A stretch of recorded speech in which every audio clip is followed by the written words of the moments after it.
그 외에 제가 불과 3주 전에 옥토모를 다뤄봤잖아요. 그때도 말씀드렸던 약품 뿜뿜의 위스키, 오늘은 호불호의 끝판왕이라고 해도 되는 라프로익을 한번 다뤄보려고 합니다. 아니 이거 제가 바로 전 영상에서 다시마 안주 먹으면서도 왜 내가 이걸 영상 안 찍었지?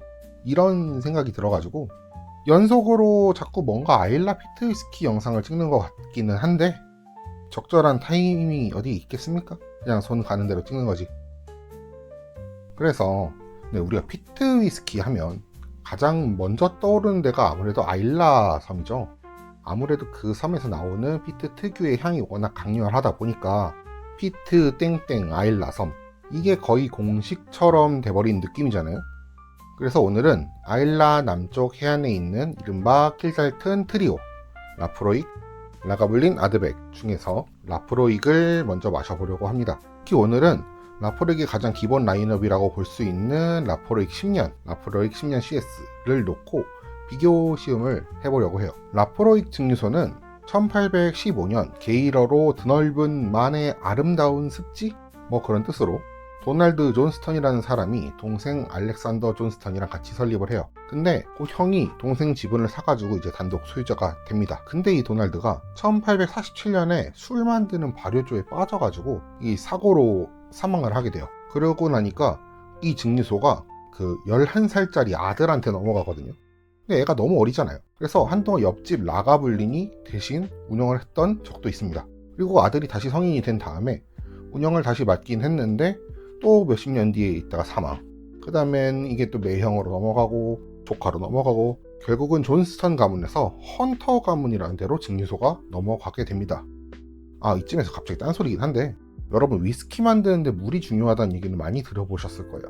그 물먹엉 말고 이게 보리를 발화시킬 때도 물이 필요하고 그걸 당화시킬 때도 술로 만들 때도 물이 필요하고 또 그걸 증류시킬 때도 증류된 알코올 기체를 냉각시켜서 떨어뜨릴 때도 물로 냉각을 해야 되고 그 증류된 걸 통입할 때도 물이 필요하고 마지막으로 병에 들어갈 때도 그 물이 필요합니다. 그러니까 사실 40도짜리 위스키 마시면 60%는 물을 마신 거예요.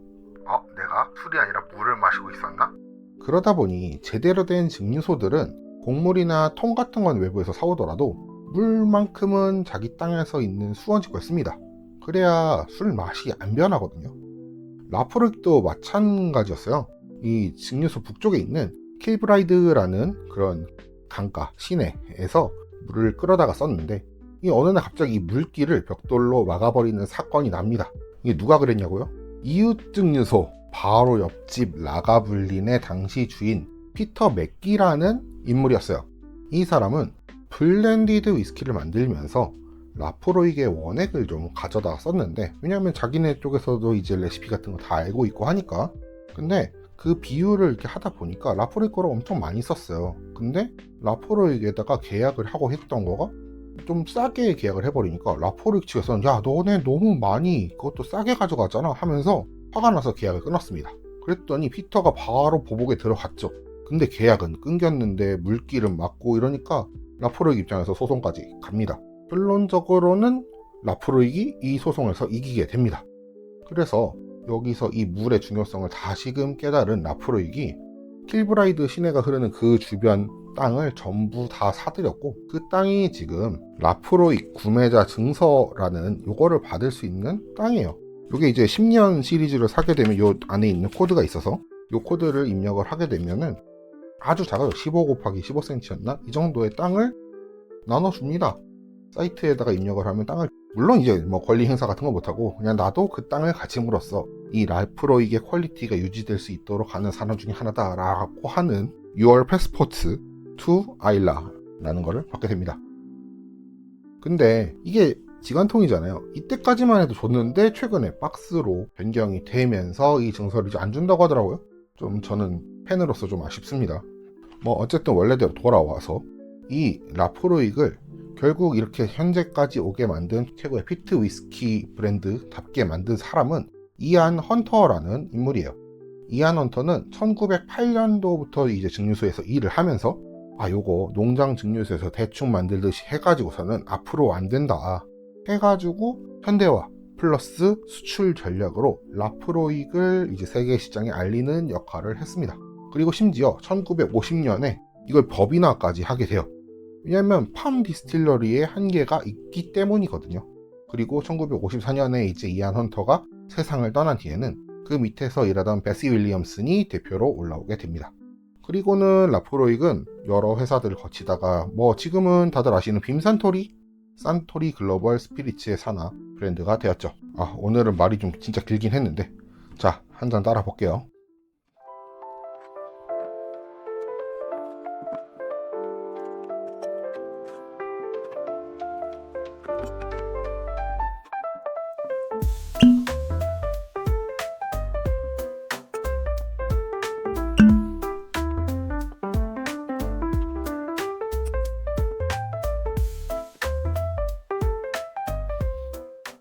와, 잔에 따르자마자 이 확 퍼지는 피트향. 아시는 분은 아시겠지만 라프로익에는 아주 유명한 공식 모토가 하나 있습니다. Love it or hate it. 사랑하든가 증오하든가. 딱 라프로익스럽죠. 좋아하는 사람은 이게 없으면 못 살고, 싫어하는 사람은 이거 병 따는 순간 고개 돌려요. 그런 맛. 이 약품 냄새는 여러 가지 실제로 화학적인 이유도 좀 있어요. 예전에 한번 설명을 했었는데 아일라산 피트는 피트가 형성되는 시기에 바닷속에 있는 해조류가 같이 들어가다 보니까 요오드 성분이 많고, 특히 라프로익에는 크레졸, 그 중에서도 파라크레졸, 그리고 탄화가 덜 된 피트에서 나오는 과기아콜 같은 성분들이 많이 있습니다. 이게 소독약, 요오드, 약품 냄새를 만들어내는 거예요. 먼저 기본 10년부터 한번 향을 맡아볼게요. 전형적인 라프로익입니다. 이렇게 말을 하면 설명이 되는 건 아니고, 피트, 약품, 소독약, 요오드, 그리고 그 사이사이에 스멀스멀 올라오는 바닐라, 약간의 그런 향신료, 결제된 향신료 같은 게 있습니다. 약간 올라오고요. 시트러스, 시트러스 있어요. 약간 레몬 같은 느낌의 시트러스 같아요. 딱 강력한 아일라 피트 위스키의 교과서다. 이게 피트 위스키지 라는 단어가 정말 잘 어울리는 친구네요. 다음으로 CS 향 한번 맡아볼게요. 얘는 바로 시작하자마자 바닐라. 약간 미역줄기 있잖아요. 살짝 데친 미역줄기 같은 데서 오는 짠내. 구운 파인애플 있죠. 그 시나몬을 치지 않고 그냥 굽기만 한 그런 파인애플 같은 새코롬하면서 달코롬한 그런 느낌도 있고요. 몰트 고소한 냄새, 그리고 약간 억지 부리면 화이트 와인 같은 그런 느낌도 좀 있습니다. 이게 둘 다 동일하게 10년 숙성을 했는데도 역시 더 많은 향기 분자를 녹이고 있는 CS가 더 체급 차이는 큰 것 같아요. 기존 녀석도 좋은데 얘가 얘를 용축해놨다 라는 뜻보다 얘가 얘를 희석을 하면서 뭔가 잃은 게 많다, 그렇게 좀 표현을 해야 될 것 같아요. 이제 맛을 한번 볼게요. 역시 피트하네요. 잔잔하게 스모키, 버번 캐스크의 단맛, 바닐라, 그리고 몰트가 주는 고소한 단맛. 이거는 커스타드 크림 같은 좀 크리미한, 근데 크리미한데 얘를 약간 묽혔어요. 마시는 흰색 요거트 그런 느낌. 물론 스모크가 지배적이긴 하고요. 아까 느꼈었던 레몬 같은 거, 레몬 필, 그리고 짠맛도 조금 나요. 이 밸런스라고 해야 되나요? 피트랑 알코올과 단맛이 세 가지가 이제 균형이 다 좋은데 거기에다 추가로 피트까지 딱. 그럼 CS 얘는 어떨까요? 더 강한 바닐라, 그 빵에 발라먹는 클로티드 크림? 아니다, 카이막과 비슷한, 근데 그 카이막에 꿀을 발랐을 때 나는 향? 그런 느낌이 좀 잡히고요. 아무래도 질감이 조금 더 두꺼워졌습니다. 당연한 말이지만 스모크는 비슷해요. 얘네는 둘 다 45ppm을 가지고 있는 피트 위스키고요. 당장 그거가 농도에 의한 걸로 약간 더 세게 느껴지긴 하지만 그렇다고 해가지고 막 확 튀어나가고 그런 거는 아니에요. 몰트가 고소한 느낌에 얘는 좀, 아까는 레몬이었으면 얘는 오렌지 필? 그런 거였고, 아까 향에서 느껴졌던 파인애플이 구운 파인애플이 아니다. 파인애플 사탕이야. 약간 그 싸구려 사탕 같은 그런 좀 쨍한 뭔가가 있는데요. 이게 알코올 도수 때문에 쨍한, 찔린 것 같은 그런 느낌일 수도 있을 것 같아요. 피니쉬가 10년이 스모키 약품 냄새, 소독약의 파라크레졸, 이 내뱉는 코로 내뱉을 때 숨 같은 거, 이 부분에서 엄청 확실히 피티드 진짜 짱 피트야, 제대로 피트야, 딱 아일라 위스키를 마셨구나 하는 그런 느낌이 들고요. 입안에서 계속 남는 이 피니시 감은 아까 팔레트에서 오던 그런 커스타드, 몰트 이런 느낌이 그대로 일관되게 이어져 나옵니다. CS가 팔레트에서는 분명히 오렌지였는데 피니시에서는 약간 레몬처럼 싹하고 시큼 이런 느낌, 그러면서도 화이트 초콜릿이나 마카다미아 같은 거에서 나는 오일감 같은 그 너트 오일감 이런 것도 좀 같이 있네요.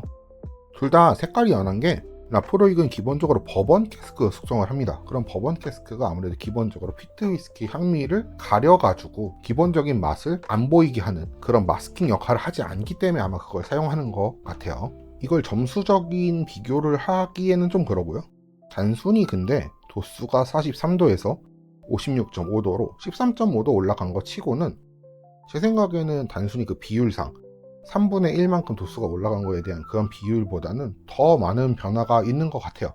이러다 보니까 아무래도 한때 CS, 10CS 이걸 찾는 사람들이 그렇게 많지 않았나 그런 생각도 좀 듭니다. 사실 10년이면 둘 다 저숙성이잖아요. 근데 피트 위스키는 오히려 고숙성이 되면 될수록 이 스모키와 피트 특징을 내주는 페놀계 향기 분자들이 서로 결합돼서 폴리페놀로 가면서 향이 바뀌다 보니까 저는 오히려 저속성일 때가 좀 더 단순하게 피트 자체를 즐기기 좋아서 제 생각에는 딱 좋은 숙성 연수 그렇게 생각을 합니다. 굳이 어느 게 더 좋았냐라고 하면은 이 10CS가 저한테야 당연히 더 좋은 느낌도 들긴 한데 10이 역시는 역시다. 마시기도 좋고 피트를 즐기기도 좋고 그런 느낌에서는 정말 좋은 위스키다 이렇게 생각이 듭니다. 사실 피트 위스키라는 게 초보분들이 처음 접해봤을 때는 이게 뭐야, 호불호가 많이 갈리는 위스키인데 처음엔 당황스럽지만 일단 한번 빠져들게 되면은 다시 이게 헤어나오기 어려운 그런 맛이 있다고 생각을 해요. 그 중에서 라프로익은 단순한 위스키가 아니라 피트 위스키라는 것에 대한 그 자체의 하나의 경험이라고 저는 생각을 합니다. 기왕에 어차피 피트 위스키 드실 거면 호불호 갈리는 걸로 끝을 한번 보시고 맛있네, 맛없다 딱 해보시는 것도 좋을 것 같아요. 역시 라프로익입니다. 러브 오어 헤이트, 저는 러브네요. 그래서 오늘 리뷰는 여기까지고요. 오늘도 영상 재밌게 보셨다면 좋아요, 댓글, 구독, 알림 설정 부탁드리고요. 저는 다음 영상에서 또 찾아뵙겠습니다. 그럼 오늘은 여기까지.